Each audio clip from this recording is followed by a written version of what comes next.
up, my friends, boys and girls, children of all ages? Thank you so much for stopping in today. I hope you guys are having a fantastic day today. Wherever you're at and whatever you're doing, I hope you are being blessed, you're being smiled upon. I hope everything is going your way, guys.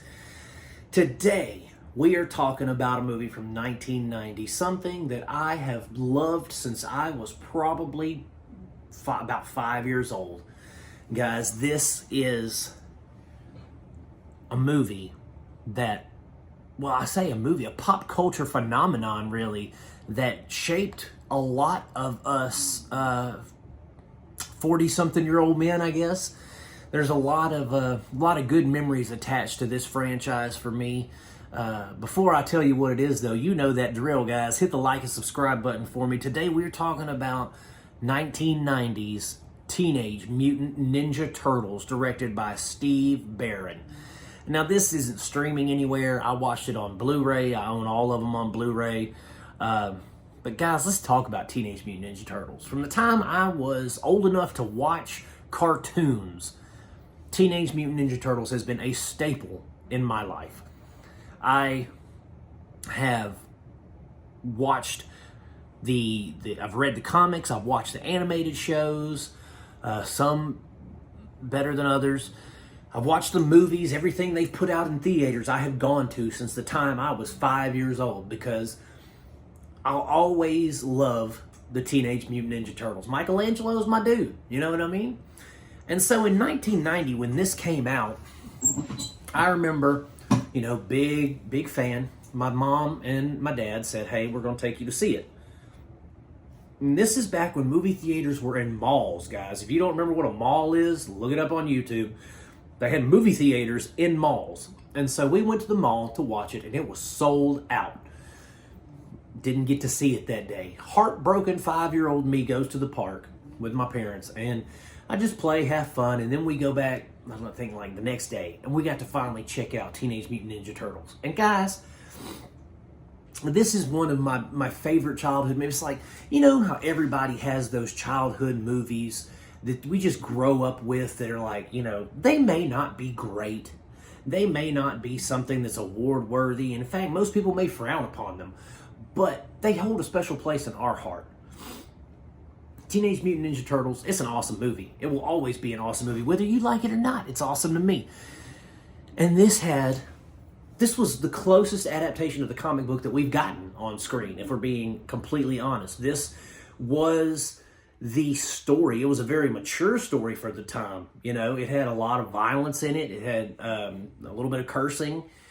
But it was a story that actually had emotion and feeling in it. Now, Teenage Mutant Ninja Turtles 2, if you don't notice, or if you haven't noticed, a lot of the weapon action is taking out. There's not quite as much violence. It's more cartoony. It's not quite as mature or as comic book accurate as the first film. Okay, that's cool. I still love Teenage Mutant Ninja Turtle 2 because we got Super Shredder and we got Tokka and Razar, right? Razor, whatever you call him. The Werewolf Man and the Turtle Man. We got both of them. And we just got cool. The production design was better. It was a better film technically, but story-wise, it was just kind of But that first Ninja Turtles, man, that was the first movie that introduced me to Elias Koteas. I love Elias Koteas. This dude, he is the Casey Jones. He is Casey Jones. He will always be Casey Jones. Elias Koteas is one of the most underrated actors of his generation, I believe. That dude can act his butt off. And I've seen him in all kinds of films throughout my life. And every time I see him, I'm like, there's Casey Jones. Because he was the perfect Casey Jones. But he's also a fantastic actor. So having him in this just adds a little bit of star power to it. And then we've got Corey Feldman doing the voice for, who did he do the voice for? Michelangelo? No. Donatello. Anyway, he did the voice of one of them. And we have a few other, voice actors in there. We got Kevin Clash. He does the voice of Splinter. And Kevin Clash, if you don't know who that is, he does, he's done the voice of Elmo, and I think he's done the voice of, maybe Barney, something like that. But he's a pretty prominent voice actor. So it's got quite a few, I guess, for their time, big name stars in it. The lady who plays April O'Neil, I don't know if she's ever been in anything else. But overall, that Teenage Mutant Ninja Turtles movie from 1990 still stands as a testament to what Jim Henson and practical effects and puppetry can do, because that still looks awesome. Yes, you can, when the turtles throw their heads back, you can see the people's eyes in the costume, in their mouth. That's a little creepy, but it still looks awesome. You can't, they look lifelike, you know? I'm sure they weigh like 500 pounds of foam and paint and all that kind of stuff, but it still looks amazing. And the martial arts work in those suits, to be in those heavy suits, doing kicks and flips and all this kind of stuff, man, those guys were super talented. Very, very talented martial artists and stunt guys in those suits. Overall, the Teenage Mutant Ninja Turtles, like I said, it's a pop culture phenomenon. I mean, who doesn't know about TMNT in some way, shape, or form? Even my kids, my 14-year-old, we grew up watching the 2008 series. I think it was 2008. The CGI series with Krang, and it was very comic book accurate too, and we loved that. We own all the seasons. It's a great show.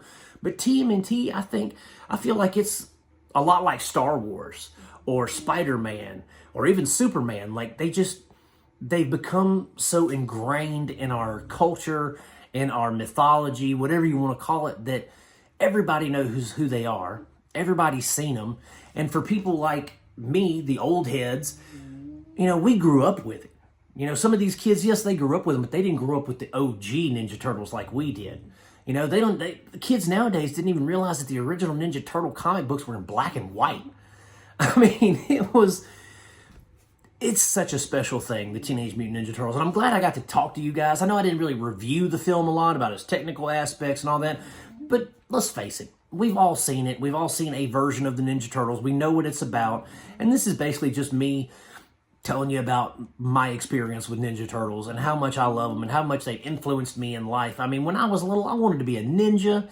And actually, Ninja Turtles is probably what inspired me to martial arts later in life and to enjoy mixed martial arts and jiu-jitsu and kickboxing and all that kind of stuff. I'm sure Ninja Turtles is what sparked that passion in me for that, because all the karate and the kung fu and the nunchucks and the swords. It's just such a fantastic property. It's a fantastic intellectual property. And if you ain't never seen Ninja Turtles, especially the 1990 film, go check it out, because it is a gem. It is something special. If you can find it, get it. Get it now. DVD, Blu-ray, 4K, streaming, digital copy, whatever you need to do, check it out. It is worth your time. It is one of those films that like I said, it may not win awards. It may not be something that everybody's like, oh man, that was one of the best movies ever. But for some of us, it resonates. And when it resonates, it fills you with that joy. And you can't ever have enough of that. Guys, thanks for listening to me talk about Teenage Mutant Ninja Turtles. Thanks for stopping in. If you've seen it, if you enjoy it, if you have an anecdote, a story, whatever about Teenage Mutant Ninja Turtles and how they have affected your life, let me know. Put it in the comments section, guys. Thanks so much for hanging around. Hit that like and subscribe button on the way out. And as always, my friends, I am going to keep making them as long as you keep watching them. Peace out. God bless you guys, and I will see you soon.